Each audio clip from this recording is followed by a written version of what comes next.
Right, so you probably have a bunch of questions as to why I decided to take a shift in my vlogging style for this video. And it basically boils down to two aspects.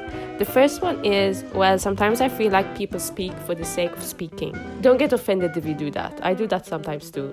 And I also think that sometimes people speak in order to entertain others, and I think that can be quite exhausting, or at least for me. That leads me to appreciate the power of silence, because it allows me the time to process things at a better pace, or with more logic. So yes, the day that I filmed this was one of those days where I felt like filming but not necessarily speaking. Now you may say, so why didn't you choose to film on another day? Which is a fair point. That is what I would normally do. But then I started thinking, and that led me to my next point. So, as some of you may already know, I'm a dance artist. So a big chunk of my career revolves around the power of the expressive body. And obviously, since it's a video that I'm creating, I thought of silent movies, which have unfortunately lost their popularity.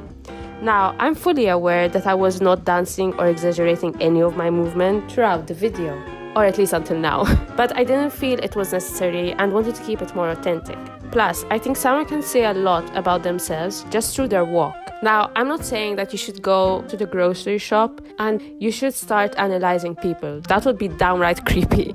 And don't even bother asking for the correct change through movement, because you might be there for some time. All I'm saying is that as a creator, I like to challenge spectators to use their own interpretation and creativity of things, and to appreciate those silence moments, especially since we live in a very fast-paced world. And hell yes, I do think that silent movies should have a comeback. These people were bloody amazing artists. Anyways, enough from me. Thank you so much for watching, and subscribe to this channel if you want to.